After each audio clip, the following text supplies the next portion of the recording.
দয়ানাথ শৰ্মাকে আদি কৰি যি 8জন মানুহ মৰিছিলে তেওঁলোকে মিয়া মানুহ মাৰিব গৈছিলে, বহু মিয়া মানুহ মাৰিছিলে আৰু মিয়া মানুহে আত্মৰক্ষাৰ কাৰণে তেওঁলোকক মাৰিছিলে।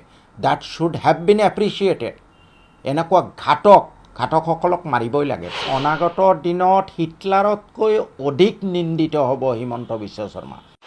দয়ানাথ শৰ্মা তেওঁলোক কোনো চেলিব্ৰিটি নহয়, তেওঁলোক কোনো শ্বহীদ নহয়, তেওঁলোক ঘাতক। সেই 8জন ঘাতক আৰু সেই 8জন ঘাতককহে মিয়াই নিজৰ প্ৰাণ ৰক্ষা কৰিবলৈ মাৰিছিলে। তাৰো পাৱাৰ, ৰাজনৈতিক পাৱাৰ পাৰ্মানেণ্ট নহয়।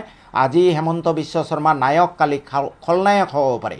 সেইদিনাখন এই কুখ্যাত নায়ক আমাৰ জিলা প্ৰশাসন আৰু পুলিচ প্ৰশাসনৰ তেওঁলোকৰ পুনৰ বিচাৰ হ'লে কি হ'ব সেইটো তেওঁলোকে ভাবা উচিত।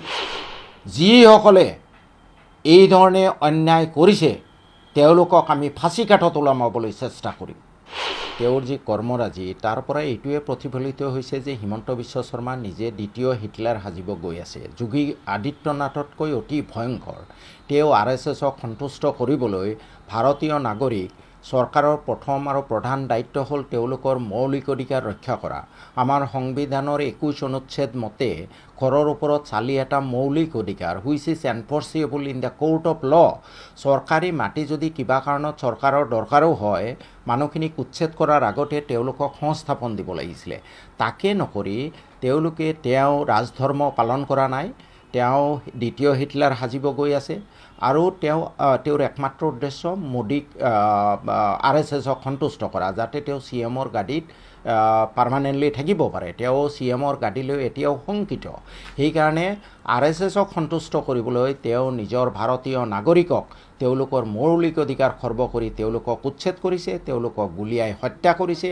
আজি হিমন্ত বিশ্ব শৰ্মা ডাঙৰীয়া লগতে আমাৰ পদ্ম হাজৰিকা ডাঙৰীয়াই কোৱা শুনিছোঁ যে 83 চনত এই মিয়াই 8জন বোলে অসমীয়া মানুহ মাৰিছিলে।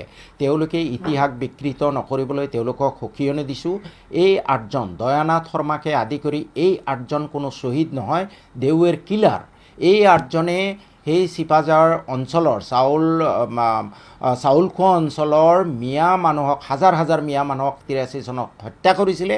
হত্যা কৰিব যাওঁতে তেওঁলোকে প্ৰাণৰ মমতাত নিজৰ প্ৰাণ বচাবলৈ তেওঁলোকক মাৰিছিলে। হয়, 8জনক মিয়াই মাৰিছে, ময়ো মাৰিম। মোক কোনোবাই যদি মাৰিব আহে ময়ো মাৰিম।